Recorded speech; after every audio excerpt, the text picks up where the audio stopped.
Thank you, Mr Speaker. I rise to speak to the Dairy and Restructuring Amendment Bill number 2. This is very much a bill whose time has passed. It probably ought never have been put into the ballot, and it's been drawn up after the events have already overtaken it. From what I can gather, talking to members of the rural community, people are very happy with the status quo. The way things are working out now with the 25% cap is something that farmers are very happy with. And why should legislators get involved in something that, 10,500 dairy farmers who belong to Fonterra, their shareholders, have already decided is a good cap at 25%. Let them be. What was the price today? $8 today for milk. They've had a huge capital injection. They are doing very well. They don't want this level of intervention. They don't need the legislation. This is not a piece of law that needs to be ever enacted, and that's why National is not supporting it. Fonterra has been able to progress with its capital restructuring proposal. It was a long time coming. It was knocked back on many occasions. There were many dairy farmers who were suspicious of change. They didn't like the direction things were going in. They took a lot of persuading, actually, to arrive at the place that they are now. And they have arrived at it, though. It's their decision, and they're happy with the way it is. So from my perspective, as someone who doesn't live day to day with the dairy industry, as some of my colleagues do, and they have shared their views with me, things are working very nicely. So to introduce a piece of legislation that requires 20% cap when we already have 25% that the farmers have arrived at themselves seems illogical and foolish and silly. And I won't say that that's typical of Labor, but, you know, one is forced to draw conclusions where one does. And there are a number of pieces of legislation that come before this House which are unnecessary and need to be knocked back. This is a piece that probably should never have been drawn out of the ballot at all and is not going to progress things very well. I think when I saw the Dairy Industry Restructuring Amendment Bill go through in July 2012, it was a bill that actually put a regulatory regime in place that settled things down a lot.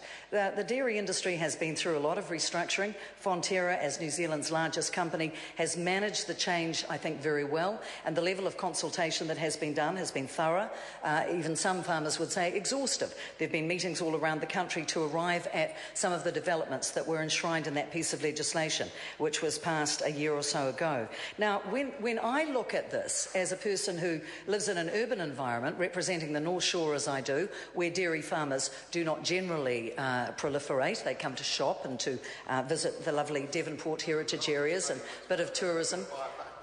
Yeah, well, that's right. Yeah, if they do well enough out of their shares, they'll be able to buy a house in my electorate and come on holidays there. Wouldn't that be fabulous? But generally speaking, people on the North Shore, we look at these sort of things and we think, if it's working well and if the industry and the sector are happy with it, why on earth would you interfere? Why would you, as a legislator, come down hard and impose a cap when they have already arrived at their own decision? So, as I look through this and look at the background to it and consider the points, many of which have been made more eloquently than I am doing now by Ian McKelvey, my colleague, and others who know this stuff very well, then I say to them, well, why do we even bother debating this in the way that we are now?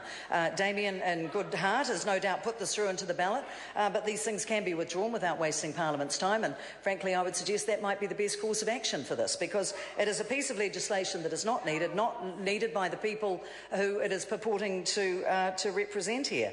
The DIRA bill, the only people who think that this bill makes sense is New Zealand First, who don't actually represent the farmers or the rural sector in any way at all.